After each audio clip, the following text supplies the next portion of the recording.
বিসমিল্লাহির রহমানির রহিম। আলহামদুলিল্লাহি রাব্বিল আলামিন। অর্থ, সমস্ত প্রশংসা আল্লাহ তাআলার, যিনি বিশ্ব জগতের পালনকর্তা, যিনি বিশ্ব জগতের পালনকর্তা। এখান থেকে আল্লাহ তাআলা আমাদেরকে বোঝায়, যখন আমরা নামাজ পড়ি, প্রত্যেক নামাজে সূরা ফাতিহা পড়তেই হয়। তো 1 নম্বর আয়াতে আল্লাহ তাআলা এই কথা বলেন। তাতে বোঝা যাচ্ছে, আমাদেরকে শিখিয়ে দিয়েছে হযরত মুহাম্মদ সাল্লাল্লাহু আলাইহি সাল্লাম, যে আল্লাহ তাআলা শিখিয়ে দিয়েছেন যে বিশ্ব প্রতিপালনকর্তা কি আল্লাহ তাআলা।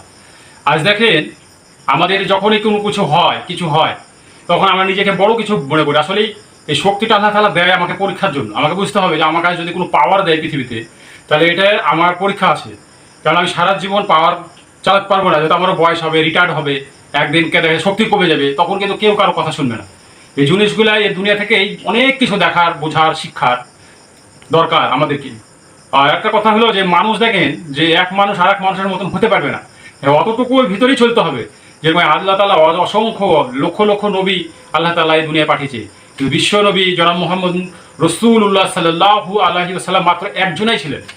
তাহলে আদম আলাইহিস সালাম থেকে শুরু করে যতটুকু আমরা জানি, হযরত মুহাম্মদ সাল্লাল্লাহু আলাইহি ওয়াসাল্লাম পর্যন্ত বিশ্ব নবী একজনই হয়েছে।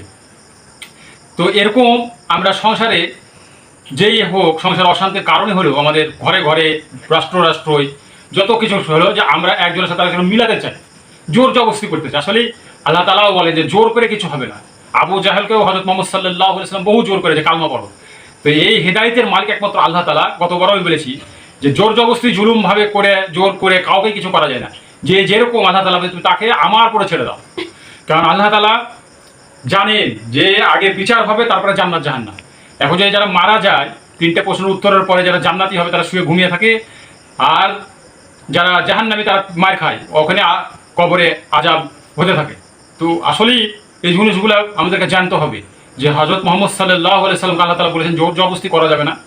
বলার দায়িত্ব আপনার, আপনি নিজে পাবন্দি করুন ভালো কাজে, এবং আপনার যতটুকু, এই জন্য হুজুর সাল্লাল্লাহু আলাইহি সাল্লাম বলেছেন বাল্লিগু আন্নী ওয়ালা আয়া, তোমরা যা জানো একটি আয়াত হলেও, বাক্য হলেও তাকে পৌঁছিয়ে দাও। তো আমাদেরও তাই, আমরা যতটুকু পড়াশোনা করেছি আরবিতে, যতটুকু হোক, যেভাবে হোক, আল্লাহ আমাদেরকে যতটুকু বলার মতো তৌফিক দিয়েছেন, আমরা আল্লাহর ভয়ে কিন্তু প্রচারগুলো করি।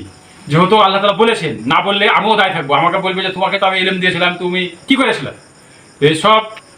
এইগুলো কথাগুলা সারা বিশ্বের মানুষের কাছে পৌঁছানোর জন্যই আল্লাহ যুগে যুগে নবীদেরকে এত কষ্ট করেছেন। এই জন্য এই নবী আসবে না। এখন নবী মুহাম্মদ সাল্লাল্লাহু আলাইহি ওয়াসাল্লাম যদি আমরা উম্মত হতে পারি, উম্মত হতে হওয়ার গর্বিত উম্মত আমরা, আমাদের পরেই দায়িত্বগুলো আছে। আমরা যতটুকু পারি ইনশাআল্লাহ আবার পৌঁছানোর চেষ্টা করব।